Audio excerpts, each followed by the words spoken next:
oh my God, if this movie fails, it's gonna be a complete disaster. They're gonna reboot the entire universe.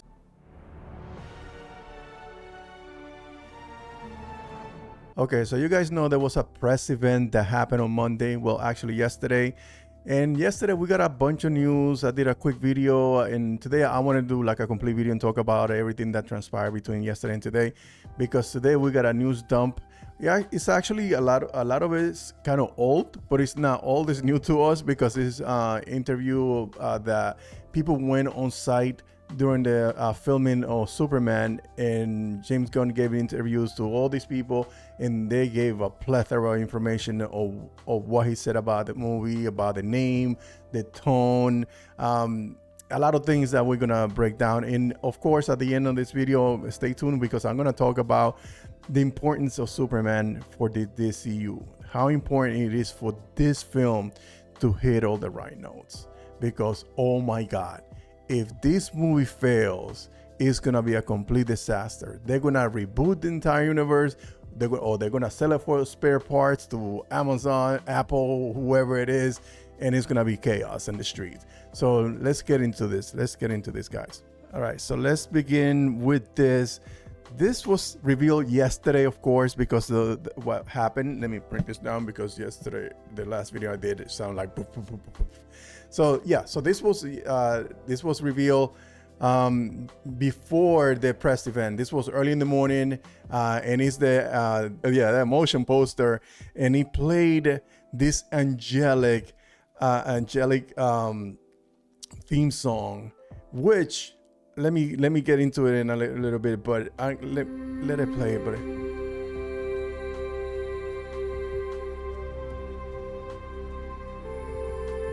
it's just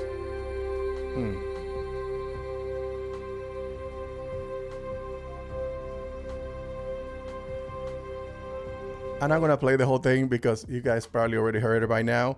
If you haven't, go and follow me on Twitter. It's there. I reposted it, or I think it's here also on the YouTube channel. But the thing is that this theme, I don't know if this is gonna be the main theme, because there was something that was said about the theme, but that was months ago when he was shooting the film. So I think he was referring to this theme song.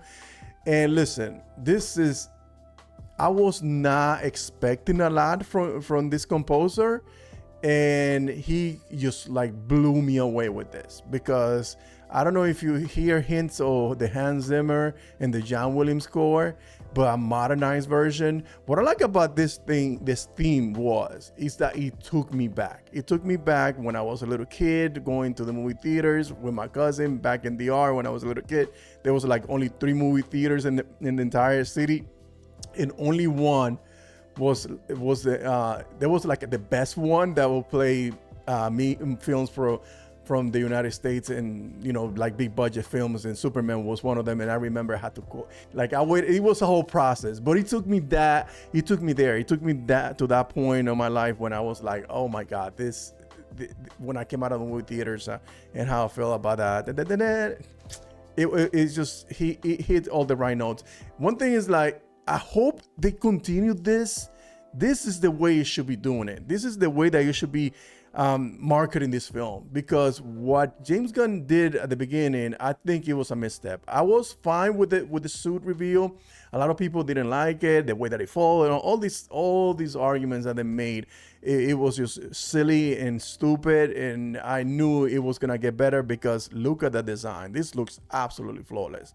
I know people saying that it's a different suit, but I think it's the way that the lighting hits it. Let me hold on. Let me open up an image I have here. Give me 1 second. Okay, so here it is. So this is the full image, right? So I know people are saying that this is a different suit because the trimming around the S is red, but here it looks a little bit yellowish. So I don't know if it's just the way that the lights is hitting. I don't know. Listen, I just think the suit looks absolutely perfect, and all these concerns that people had about the fitting, the suit that we saw behind the scenes. This is a freaking argument that is frustrating with every movie that comes out. It happened with Black Panther. It happened with Shazam: Fury of the Gods. It happened with every freaking movie that we get some behind the scenes images, and they don't look. Of course, they're not gonna look the part. They're not gonna look good.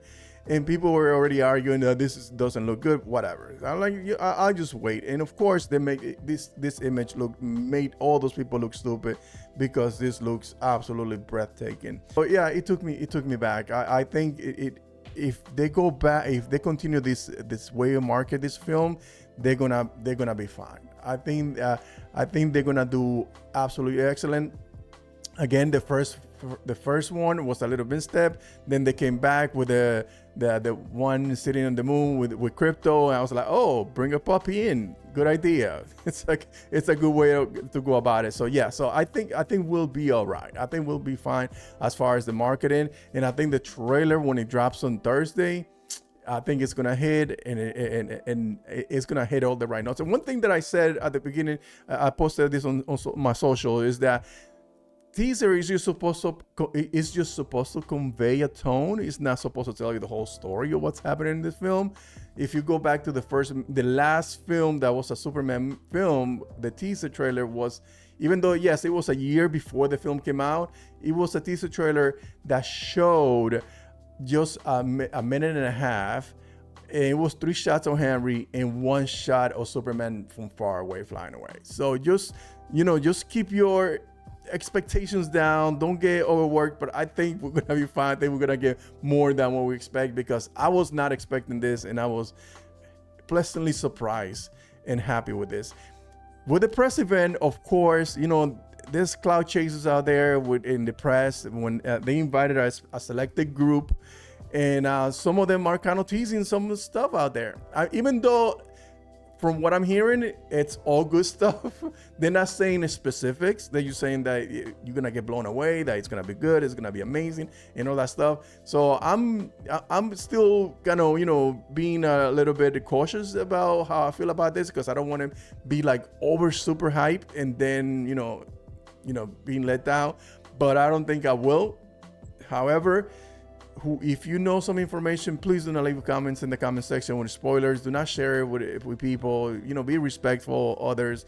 Let's all join the fun at the same time, because that's when it feels like a community. It feels like we are part of something when we do that. So please try not to spoil this for anybody else out there. Great news for the Matt Reeves universe. This is something that has been a little bit chaotic, for lack of a better word. It has been a little bit chaotic because James Gunn is like, oh, I don't know, I don't have the full script, it's not a go. But now today it was revealed via a production list that the Matt Reeves Batman 2 is reportedly starting production in London in spring 2025, which was already I think somebody said that. I think that was when it was supposed to be scheduled to start filming next year, right? So it's scheduled to come out the following year, on 2026. So that's not surprising. But again, when we get in conflicting reports from James Gunn, when he says, "Hey, I haven't gotten a script, so I don't know what you guys talking about," and then he comes out a couple of days later saying, "I got in parts of the script, but he hasn't gotten a complete script." But I think he trusts Matt Reeves enough to deliver. He knows his acumen. He knows that dude is gonna deliver a great film. So I think he's not worried about that. I still on the fence on the whole thing about this Batman finding its way to the DCU. I'm 50-50 in the whole thing. To me, it's all about execution. If they find a way to make it work, do it. If you don't, then leave it alone. This is a teaser.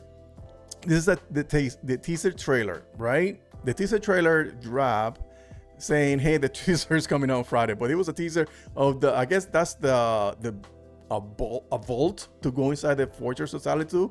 But one of my somebody from my YouTube comments, shout out to her, she pointed out that, probably I'm gonna leave the description of her but she pointed out that the sound that it makes is the same sound that you hear at the beginning of the Flash cartoon. So if you listen to this,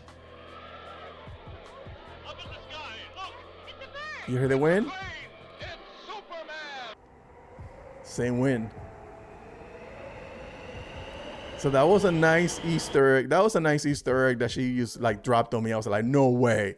So because she left me a comment, hey, this reminds me of the Fleischer cartoons. Like, no way. And I went back. I was like, oh my God, it is. So I just put it together and uploaded to the Twitter's page. Anyway, so let's get into this because I want to keep this video short. And let me see that I make sure I'm in order. This is a recap from a piece that was written by the Collider, the Rap, and Screen Rant.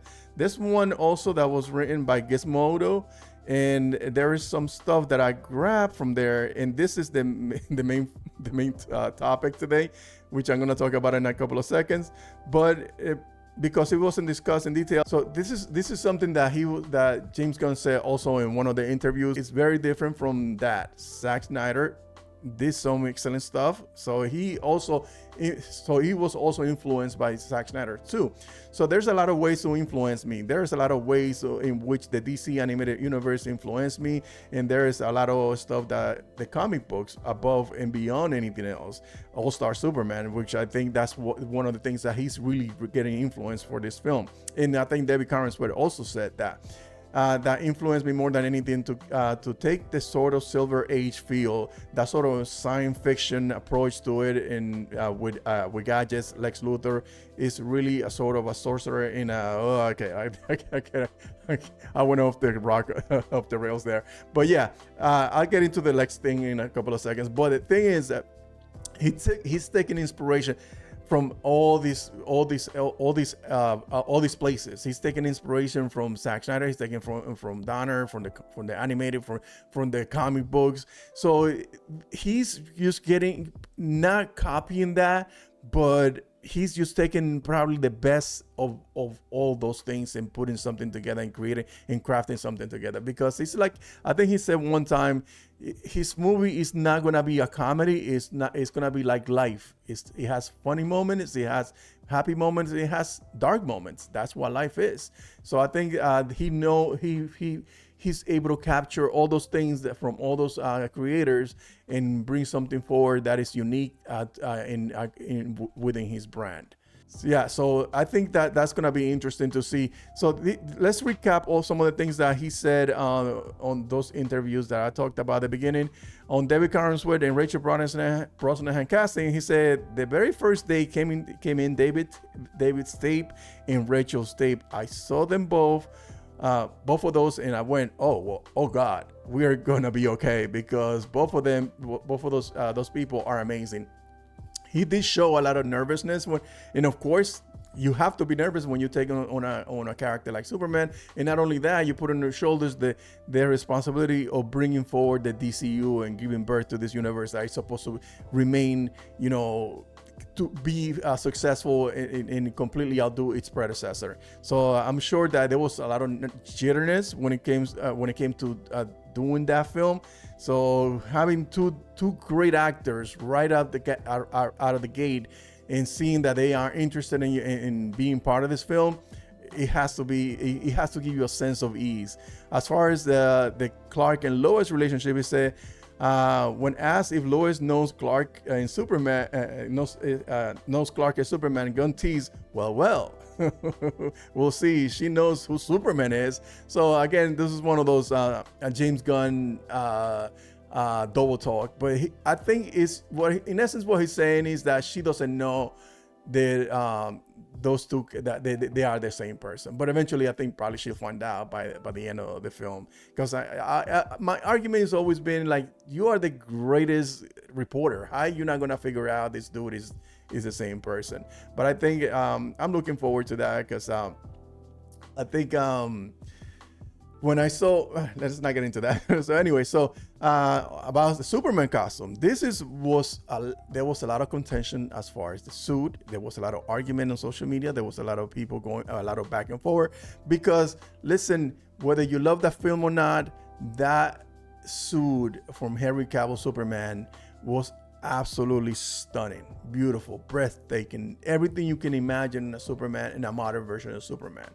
So he said that they will try. Look what he said. We were trying all these different versions, and we were screen testing with trunks and no trunks. So he was actually trying to find. He was going for the no trunks. He was in the no trunks camp. He was very much on that camp. And it was David Corenswet. David Corenswet, one time, he did a little interview where they asked him about how, the pie in the sky. Actually, let me look that up. So here's the interview. This is when somebody actually was asking him about his the possibility of him playing Superman one day. And he said, it came to my attention before the internet got a hold of me, but my pie in the sky ambition is definitely to play Superman. I would love to see somebody do an upbeat throwback take of Superman. I love Henry Cavill's dark and gritty take, but I would love to see the next be very bright and optimistic. So this is not something new that he just came out of nowhere. This is the vision that he had for his Superman. So I'm sure that when he was hired, he went to that zone. It's like, no, this is the direction that we should go. This was amazing. This is great what Henry Cavill did with his interpretation. But now let's take it here. Let's take it back to the original, to the throwback. So I thought that was interesting that he went back to that and whenever they decided to go back into and select whether we're gonna wear the trunks or we're gonna wear the trunks, he said David Corenswet highlighted Superman's desire to make people comfortable. Superman wants kids not to be afraid of him. He's an alien. He's got these incredible powers. He shoots beams out of his eyes. He's this incredible, powerful, could be considered scary individual. That tells me that he couldn't be the most perfect person to play this character. Not only he understands the character, but he embodies the character. He understands what this character is supposed to be. So I love the fact that he was the one who said, no, put the trunks back on me. Now, it wasn't a decision where the studio said, no, we got to bring back the trunks. Or that the director said, no, we got to make the trunks work. And the thing is about, like, if you are a director, and you directing a Superman film, and this is a crucial part of who the character is. Like, and it's a subjective medium by all means. Like, if the director said no, well, let's keep the trunks because I want to make it work with the trunk, that's fine. But if the director said no, my vision doesn't have trunks, that's quite fine too, because it worked out perfectly with Zack Snyder Superman. So I like the fact that the director is not only it's not some hard-headed dude that says, no, it's my vision, this is how I want it. No, he actually listened to his crew. That's why he has such a great decor, a good relationship with everybody that works with.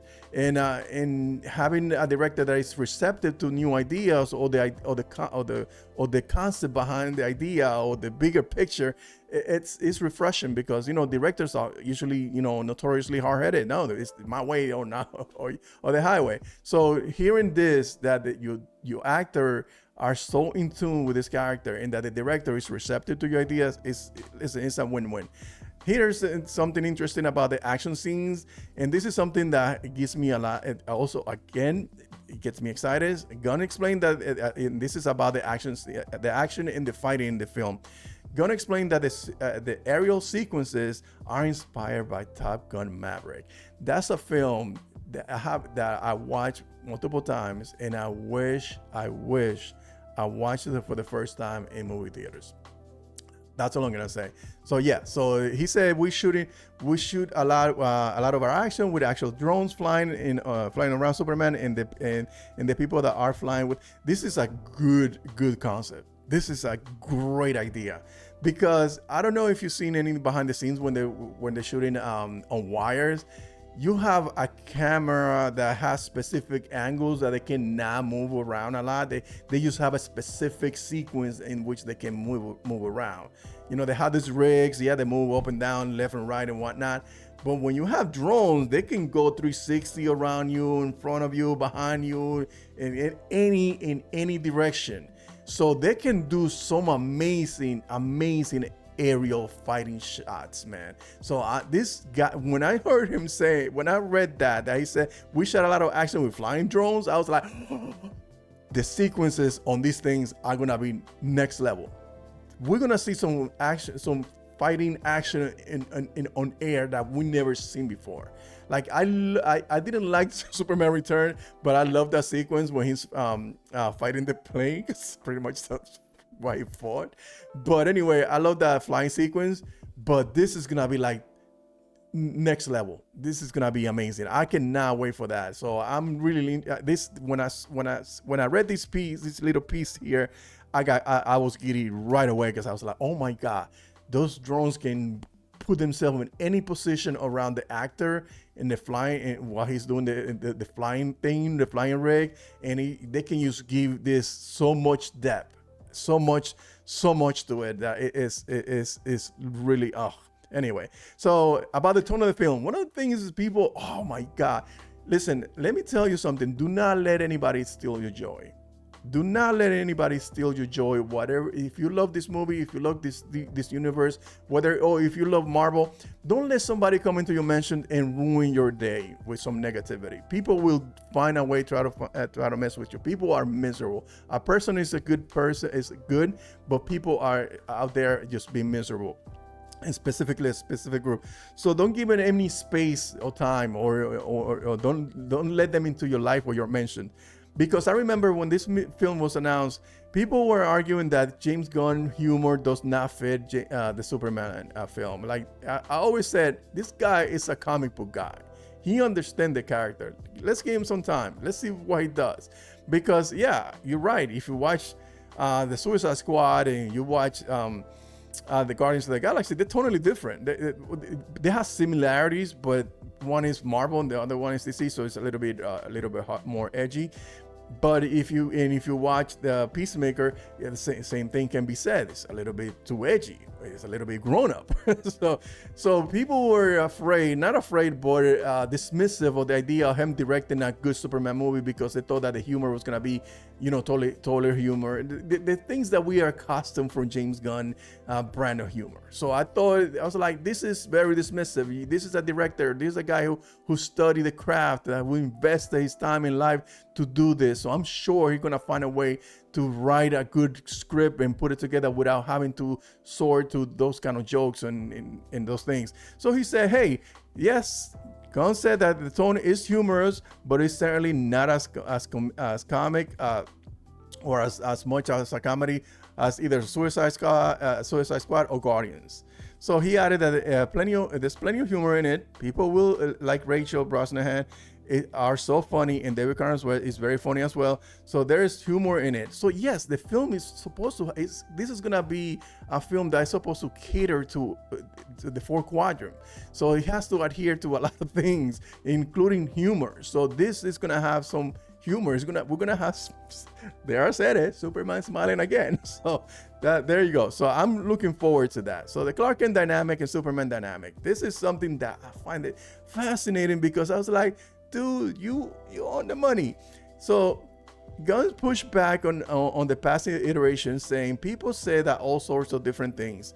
They say that Clark Kent is the real one. They say that Superman is the real one, and Clark's the secret identity. But I don't believe either one of those things. He elaborated. I don't think anybody knows Superman unless they know both of them. And when they know both of them, they know the real guy, not the real Superman, not the real person. And that means not too many people. So only his parents, his close friends, Lana Lane, Lois Lane, and anybody that don't know his secret. Because how much do you know a person if you don't know their secrets? Like if you know this individual Clark Kent, and you say, oh, I'm his best friend, but you don't know that he's a superhero, so you really don't know that person. So if you know that Superman, every time you see him, hey, Superman, no, that's my best friend. You don't know he has a secret identity, so you really don't know Superman. So, but when you know that dichotomy between those two characters, that you know them both, that makes you know that person, because you know everything there is to know about that person, even though you never know a person in reality and in a deeper level. But the concept of knowing who this person is, that he's living a double life because he has to be living a normal life and also be a superhero, that makes total sense. When you hear your director saying those things, like, dude, he gets it. He gets it. He knows what he's doing with this character, and not only with the character, because this is a point of view. Because now you have to write individuals to adhere to that way of thinking when they see that individual, not only Clark Kent or when they see Superman. So I thought that was like, oh yes, dude, you get this. You got this. You got this, my boy. Anyway, so I'm getting a little bit winded because I'm talking a lot. Yes. So, all right. So let's get into this. So this is talking about the Superman movie. Let's get into this. Is the main topic, and it's because I know there's so much writing in this film. There is so much writing in this film. So one of the this is something that he said during the interview. One of the reasons for no, let me read the whole thing. When we spoke with Gunn on the set of Superman, a year from the release, he was pretty overwhelmed for a lot of reasons. I'm miserable, he said. Really, I'm miserable, but hopefully it's for a great reason, but for the greater good. When you're starting a business, because in reality, he's starting a business. DC Studio didn't exist until James Gunn joined the Warner Brothers family. That studio didn't exist, so he's starting a business, and he has to be successful. Him and Peter Safran have to be successful at this. And this is what he said about this thing. One of the reasons for that seems to be the pressure he's putting on himself to make sure his vision of Superman is great, because if not, there's no guarantee we'll see more DC movies after that. And that is freaking terrifying. That is terrifying. Because listen, if this movie, which I don't think it will, if this movie fails, it's the end. It's the end of the DCU. It's not gonna end right there, but it's gonna set everything in motion. It's gonna be the Snyderverse 2.0. So he said there's a plan, one that involves Creature Commandos, Peacemaker, Supergirl, and others. But if Superman doesn't work, well, things could change very quickly. A lot is riding on Superman, he said. I mean, we are not going to just keep making movies. That is, unless Superman is great. So Superman has to hit it. Listen, this universe is built on a very frail foundation that was built by Aquaman. This is the last 5 movies that failed to even reach $500 million. Aquaman, Blue Beetle, Flash, Shazam, and Black Adam. They all failed. And this was the foundation for that universe. So he needs to set up the right tone with this movie. He needs to nail the core elements of Superman. He needs to make it hopeful, a classic. He's not going to go into the origin story, but he still needs to also connect this universe and give it a world building. And he said that the connected universe is not his priority. He wants to tell a good story right off the bat. And I think if he does that, we'll be Gucci. I think he just needs to deliver a quality film. He needs to give up this broad appeal where it appeals to the critics, because it's important. Whether you say no, the critics don't matter, the Rotten Tomatoes don't matter, all these things matter. All these things matter because that's the information that is used to feed the general audience. The general audience are not on Twitter like you and me. They're not on YouTube like you and me getting this information all the time. They need to be fed information from Rotten Tomatoes, Movie Web, whatever it is, all those portals. Yeah, so he needs to create something that has broad appeal, that appeals to the critics, to the general audience, to the hardcore fans, to the comic book readers. He needs to find a great balance with this movie, and I think he will. And at the same time, yeah, it's good to be managing your expectation and keep it flexible just in case, because greatness is not easy to achieve. But yes, I am cautiously optimistic. I'm optimistic about this universe. I think what he's forging ahead is gonna start off on the right note.